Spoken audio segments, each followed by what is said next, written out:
look back, and I'm looking back now on a 30-year career, the NHS has been both our saviour and also the thing that we need to grow up from. Because accessing the population's awareness and education is where we have to put efforts. So let's just step a little bit more boldly into the next stage and use the opportunities we have not to try and argue for more money for mental illness treatment services, which would be great. We have to embark on a prevention revolution by doing no more money projects. This has to be about using the resources we have to better effect.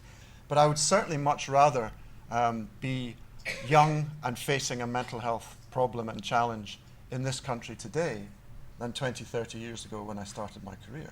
So there are some opportunities. The 5-year forward view that talks about prevention, but it also talks equally about changing the way in which we deliver and design services.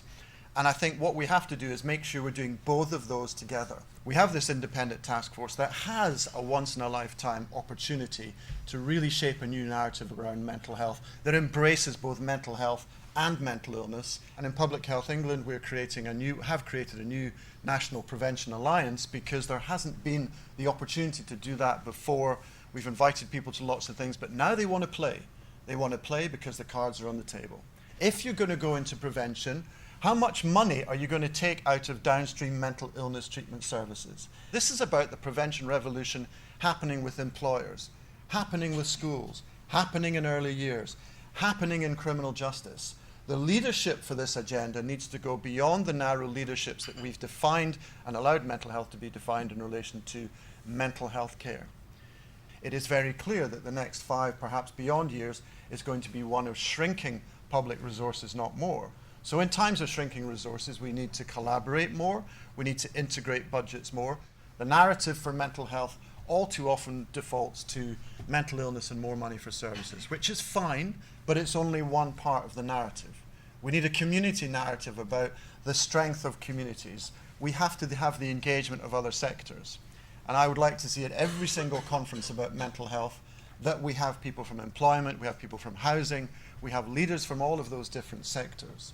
And there are 5 areas that we think are good for focus. One is what Geraldine talked about, which is this area of public literacy and awareness. But we need to understand mental health alongside physical health. Wouldn't it be great if we had a prime ministerial challenge on mental health, where our prime minister or someone else stood up and said, we as people need to know as much about our good mental health as we do our physical health. That would be a start.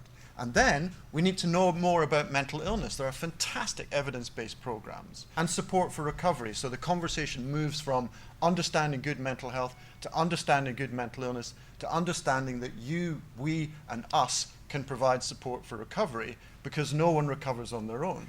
The second issue is continuing at scale the things that we've got really good policies for in this country. The suicide prevention strategy, improving the physical health of people living with mental illnesses.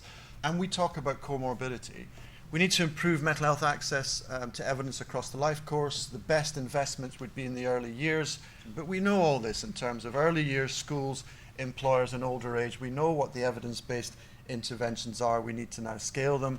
And of course, I've said it before, and it's about addressing all those social determinants, whereby those working in these sectors understand exactly what they have to do to improve the lives of those living with mental illness, to enable recovery to happen, and to make sure that we understand what the impact of all of these different social determinants has.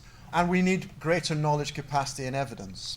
We have begun to start using the information we have more wisely. We have in Public Health England and NHS England the Mental Health Intelligence Network, building workforce capacity to understand exactly what I said earlier, and making sure that we're developing and investing in research and evidence.